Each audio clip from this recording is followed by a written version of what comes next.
hell to flip it, it's too bright. The camera.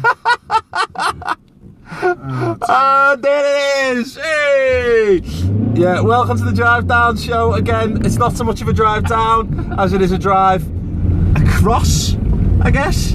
Yeah, obviously Liverpool playing at Anfield today, so it's literally just a case of driving across the city and nothing elaborate. The big question is, apparently the mirroring issue from last time has been fixed. This caused a mass deal of consternation in the comments last time, as people thought we were driving left-hand drive cars and that I was being undertaken on the motorway.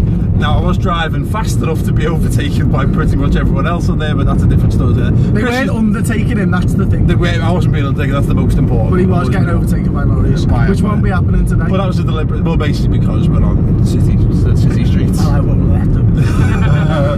Okay, so yeah, obviously Liverpool having their first home game of the season. I think the most exciting news ahead of this game, we don't know any team news, but we do know that Linda Pizzuti-Henry is going to be in the stadium, which is a win as far as I'm concerned. Literally, that's just made, it's made all the photographers in the ground's day, if nothing else. I can guarantee if you're watching this game on Twitter, you're basically going to be inundated with pictures of John Henry, basically a sly perv off his wife as much as is possible. Still mirrored, devastating. Maybe there is another option. Yeah. Oh well. I apologise. We've got a live studio audience with us today. Yeah, there you go. Yeah, we've got Aubrey and Tom with us in the back. You can't really see. Chance to sit forward a sec. Hey, there they are. So we've got a car full of people. We may as well make the most of it. So on 3, Bohemian Rhapsody. Everyone buzzing? Yeah. You buzzing, Tom? Yeah, I can't wait. Yeah, you're buzzing because you've only just got back from Amsterdam, but that's a different story. Yeah, it's a slow buzz. So obviously Kiss has done his starting 11 predictions like last week. We haven't really heard a vast amount of rumours. I suspect Firmino will start. Anyone else reckon? Yeah, I think same as last time except Firmino. Full load on it. I think I will play. Well, that's what I said in the starting 11 actually. I was just reading an article just before we left actually. You can read? I know, it's a holy will. But basically, Rodgers was saying that Firmino is definitely on his way, so there's Really? He's on his way to fitness. He's working really. He's on his way. Not in the way that like Barini's on his way. Yeah, exactly. Yeah, well, good.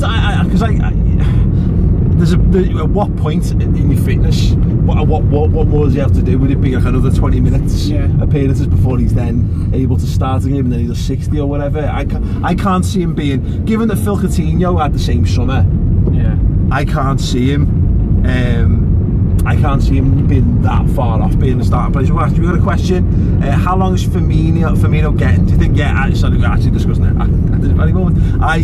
Name checks. Yeah, I was sorry that. Yeah, I can't read what he said. I can't read his name on that. But thanks very much.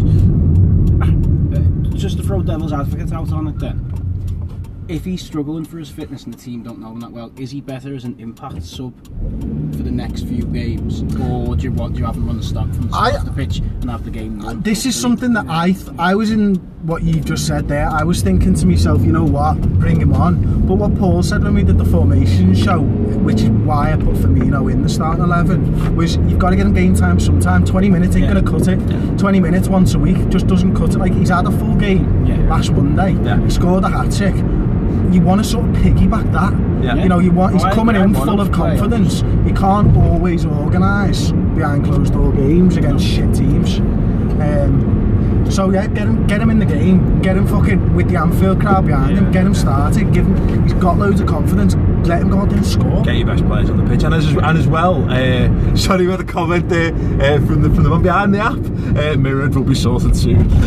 Sort it now. I saw a good question there. Well, relatively speaking, it was saying why don't we play a DM like the best teams? And I think this defensive midfielder thing's a little bit of a myth, if I'm honest. Like, I mean, I know everyone's banging about Matic being the new model for what you want from a defensive midfielder. Exactly. Like, you know, he can do all the tackling, but he's got the ability to go forward as well. But I still look at it like Man United's best defensive midfielder for years was Michael Carrick, and you wouldn't class him as a genuine defensive midfielder, would you? Yeah, and so I think we are playing at DM, but I don't think we have. I think the days of bespoke, because you've seen it with Lucas, and we don't know whether Lucas will stay, but having that bespoke, died in the wall, absolutely. The Makaleli doesn't really. Well, I don't think it really works. If you were to if you were to say, okay, we could buy any defensive mid, I think most people say we need one or think about it, and you just threw out the list. So unrealistic targets. So who are the best in that position? Yeah,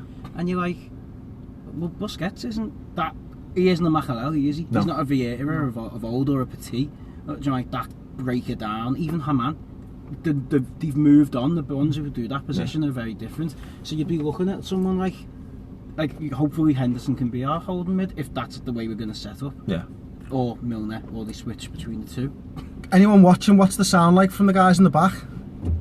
Yeah, good shout. Yeah. Well, I mean, even when you watch Matic play, I was watching him playing against City when he got battered 3-0, and it was great to watch. Hey! But even then, he had a good game, but it wasn't like he wasn't central. He was. I mean, he was central, obviously, but he was coming around, and he strode forward when he needed to. Yeah. And I think if we ever saw a chance. Sorry, did you just pay a bit off the bit in the car? Yeah, drove past there, don't we? Literally, something about that.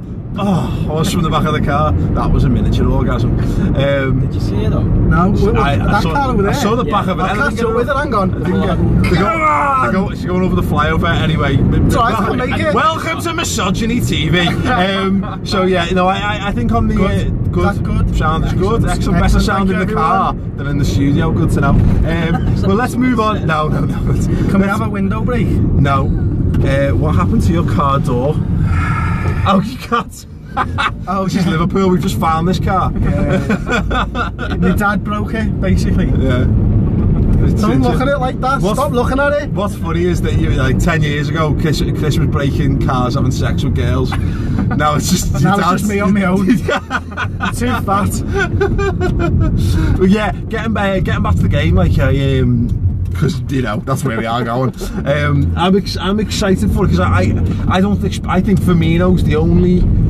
I mean, everyone's talking about Chan, but I think the only obvious change, and I think we'll keep it. I don't think we'll make too many changes game to game in the first few weeks of the season.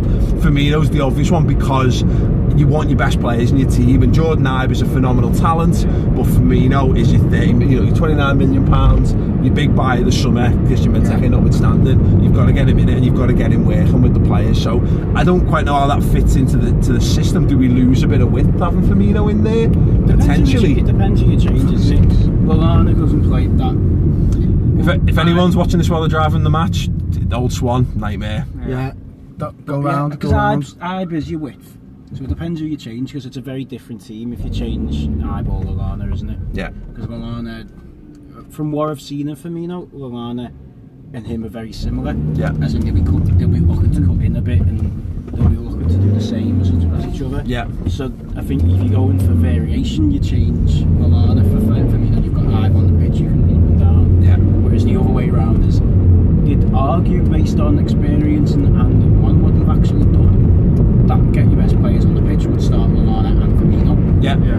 But then are they exactly the same person? Then are they too similar to play? Who knows? Well, I just want to see Firmino get on the ball, and when he was last time I saw him play, when he came on towards the end of the game, and he was just flicking the ball around players, and it was just so exciting to watch. You sat there just like, I cannot wait for this man to just start bedding properly into the team, linking up with people, and I think he should play just for that excitement. Chris driving like Colin McCrae, you had no idea.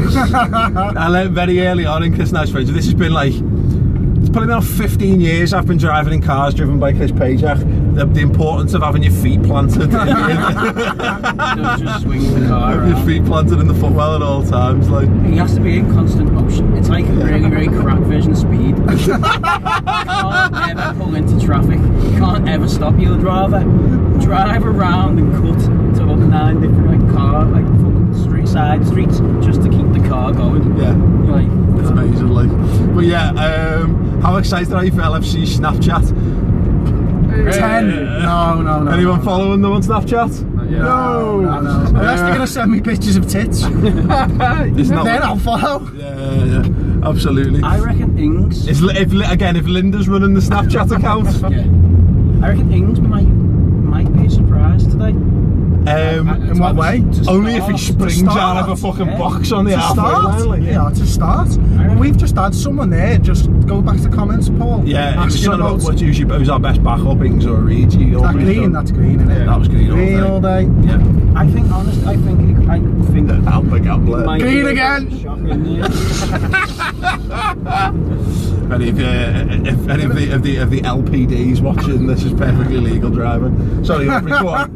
Danny Ings might start tonight. I don't know, I just got a fully Tell us more of your crack-fueled idea for Liverpool starting 11. 4-4-2 diamond. 4-4-2 diamond? Where does this come from? Yeah. Formation. But no, I reckon it could be Coutinho, behind the front two, and then Benteke and Ings up front. Okay. And he's dropped out. And what have you based that on? And he's dropped. I just thought. Yeah, hang on, window break. Jesus wept. There's no breeze, it's even worse. Aubrey, I thought of it. Too young? Too young. Right, we Much too young. These games. Much too young. These games are not appropriate for live stream.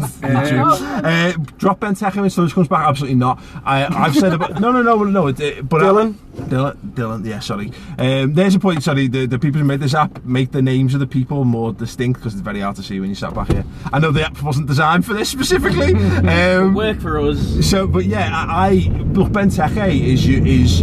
I don't think you've got a number one striker anymore. I think you've got two number one strikers, as it were. And I think it's similar to 2 years ago.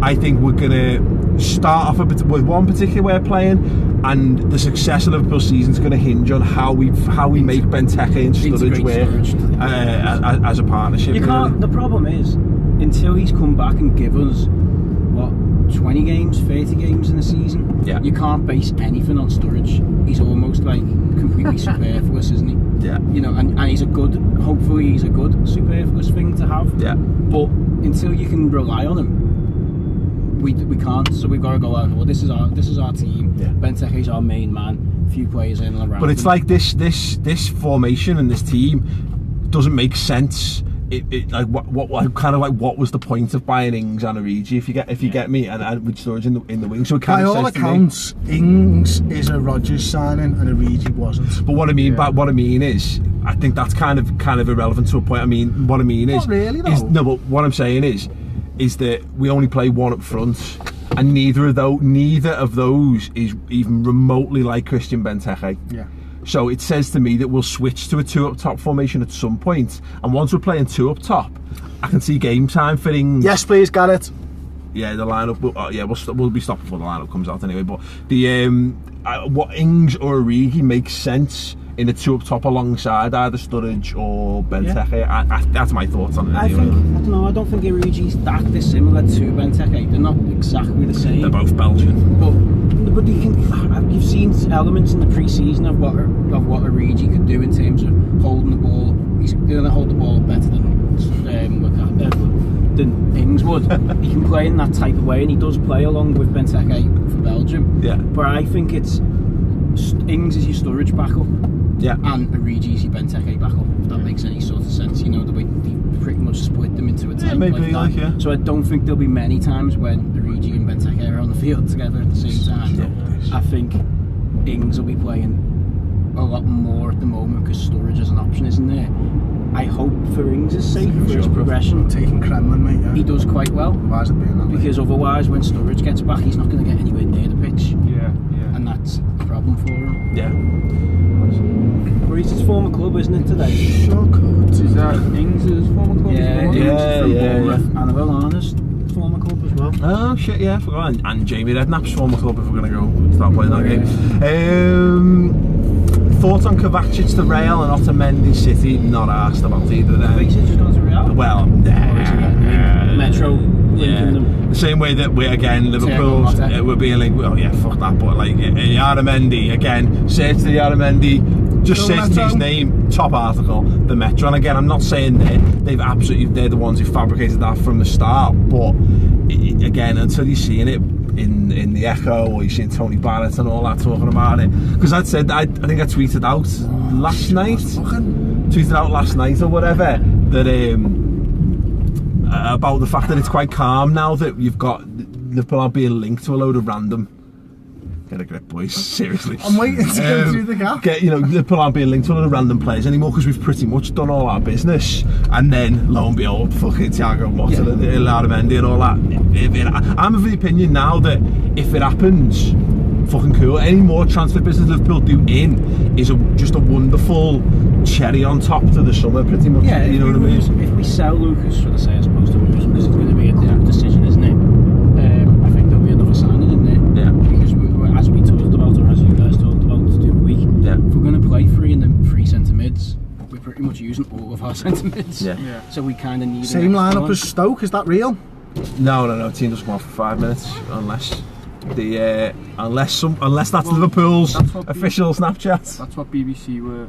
Not recent. That was the article I was reading before. Basically, all the signs are same lineup, and Firmino gets on towards the end. Okay, well, I could live with that. I got no problem with that either way. I think that's the kind of beauty of it to some extent. Yeah. I'd rather see Ibe used as an impact sub because I think at the minute I want to see him develop, and obviously he needs game time to do that, but not at the detriment of what we're doing. So I think the biggest fume's good. Okay, it's the same. Well, if that's the case, boss. But what's the no joke. No joke. But the Lallana stuff annoys me. Not in the way that a lot of people are annoyed by the Lallana stuff. Is that he's been.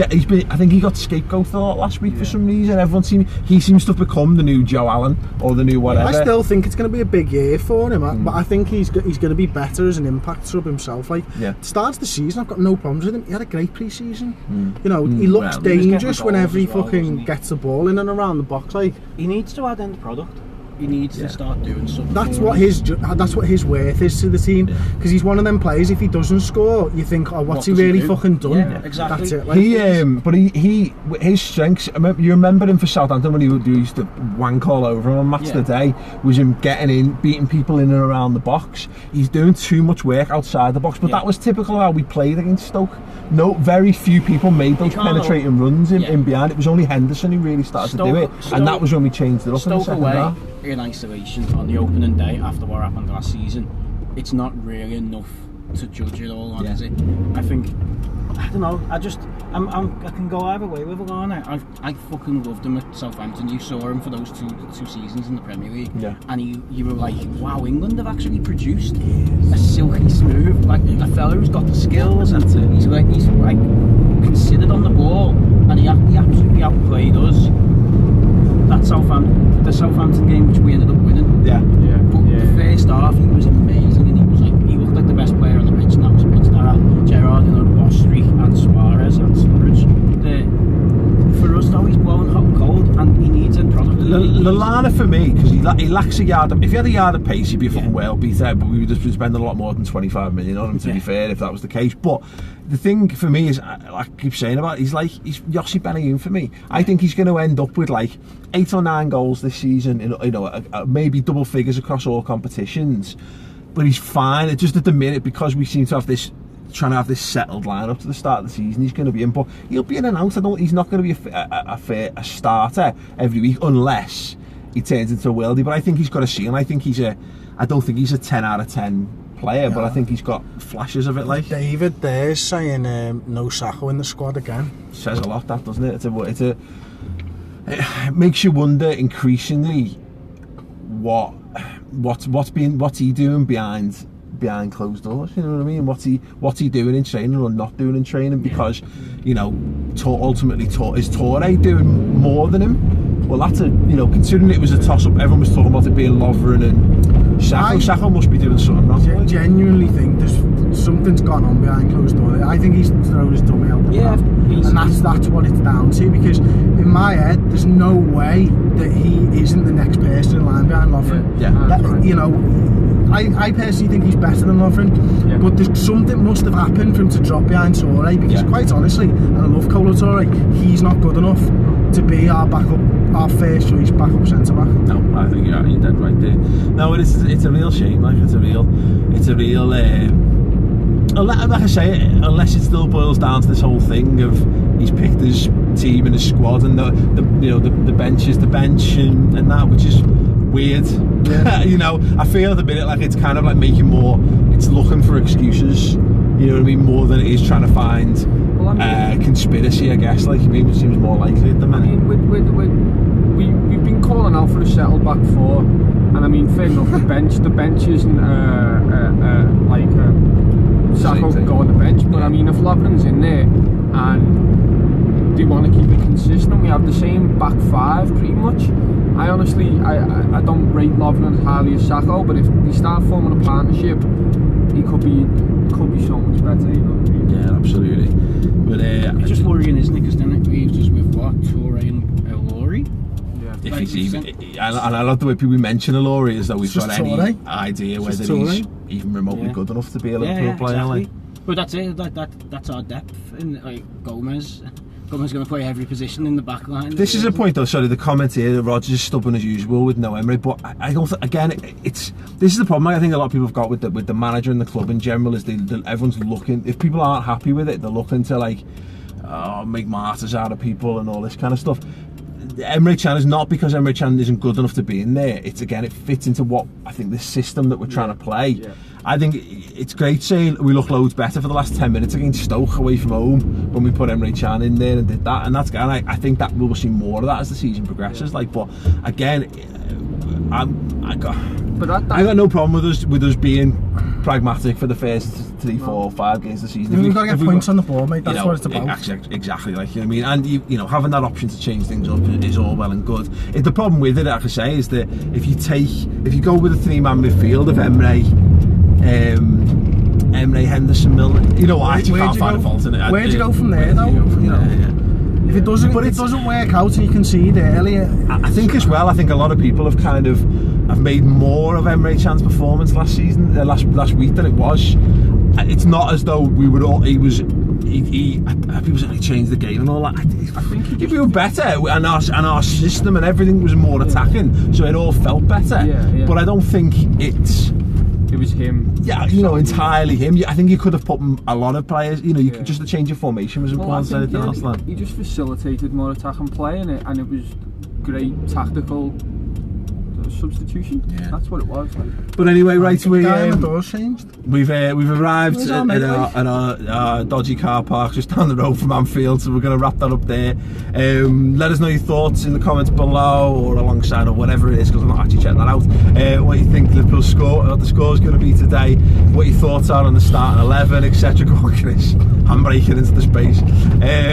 Bit of genuine pleasure. Thanks very much for checking out the show. We're going to keep these up hopefully throughout the rest of the season. Thanks very much to Insta Lively as well for telling us about the app, and we'll see you all soon. Ta-ra.